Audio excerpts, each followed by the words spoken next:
আসসালামু আলাইকুম রহমতুল্লাহ।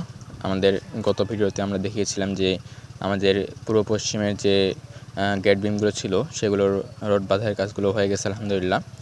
আজকে আমাদের উত্তর দক্ষিণে যে রডগুলো বাঁধার কাজটি রয়েছে আলহামদুলিল্লাহ সেটি হয়ে গেছে। পাশাপাশি আমাদের যে শাটারিংগুলো হবে গেট বিম করার জন্য সবগুলোর কাঠগুলো আমাদের বানানো হয়ে গেছে, শুধু এখন আগামীকাল লাগানো হবে ইনশাআল্লাহ। উত্তর দক্ষিণে আমাদের 3টি সারি হয়েছে গেট বিম করার জন্য।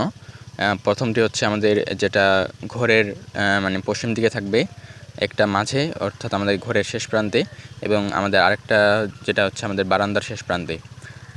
আমাদের প্রত্যেকটি রড আমাদের যে উত্তর দক্ষিণে রয়েছে সেগুলো মূলত 16 মিলিমিটারের। আমাদের সবগুলো রড ভালোভাবে বাঁধানো হয়ে গেছে আলহামদুলিল্লাহ। তবে একটির ক্ষেত্রে একটু সমস্যা হয়েছে, সেটি হচ্ছে যে আমাদের গেট বিমের যে 3টি রড রয়েছে সেই 3টি রড মূলত আমাদের কলামের যে 3টি রড রয়েছে সেগুলোর মাঝে ঢুকবে, কিন্তু সেটি ঘটেনি। আমাদের যদি একটু লক্ষ্য করেন তাহলে বুঝতে পারবেন, আমাদের গেট বিমের 3টি রড ওনারা দুটি যে কলামের যে 2টি রড রয়েছে মূলত সেই দুটির মধ্যে দিয়ে দিয়েছেন।